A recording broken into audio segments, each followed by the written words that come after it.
So here we go to the kids. They're having fun in the front yard. What are you doing? Can you pick up my clothes? No need. You don't have to. You're enjoying? Enjoy ka mo? Ha? Nag-i-enjoy? Ha?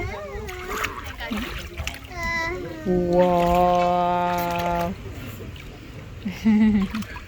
So it's hot, very hot day, and they're bored, so we decide to put the swimming pool here in front and let them enjoy. So my brother's still doing the razor wire, and that's the one that they already finished, and we do on the other side.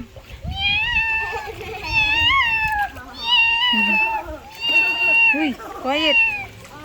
So here's my vegetables. It's grow well, and I have my papaya here. The fruit is starting, and soon you will see the big one. So yeah, let's see what kind of a papaya is this. And our cassava is growing also. The last time that I plant here. And this is string beans, right?